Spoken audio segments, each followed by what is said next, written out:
আসসালামু আলাইকুম, সবাই কেমন আছেন? আজকে আমি বাইরে যাচ্ছি বন্দর। তো আমি তো ৪ তলা ফ্ল্যাট আর ৩ তলা ফ্ল্যাট ২ টা ফ্ল্যাট নিয়ে থাকি। তো ৪ তলা থেকে ৩ তলায় যাচ্ছি রেডি হয়ে। তারপরে ৩ তলা থেকে ঘরের চাবিটা ৪ তলার চাবিটা রেখে আমার হাজব্যান্ডকে নিয়ে বের হয়ে যাব।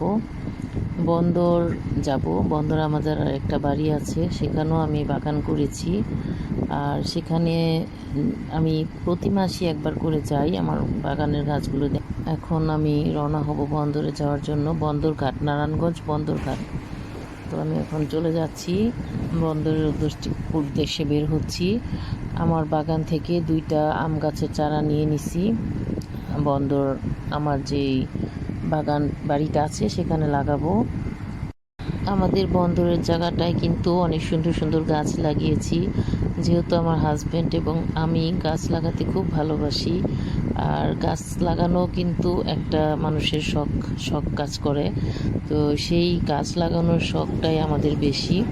তো যাই হোক, আমরা এখন বন্দর ঘাটে চলে আসছি। ট্রলারটা অনেক ভিড়, মানুষজন নামছে এবং আমরাও এখন উঠে যাব ট্রলারে। তো এখন বর্ষাকাল, তাই নদীতে অনেক অনেক ঢেউ, অনেক পানিতে নদী পুরা টইটুম্বুর। দেখেছেন নদীতে কত স্রোত আছে। আমি কিন্তু সাঁতার জানি না, তাই একটু ভয় লাগে আমার। তো এত সুন্দর আজকে নদীটা, পুরা ভরপুর পানি দিয়ে, আকাশটা নীল হয়ে আছে, অনেক সুন্দর লাগছে।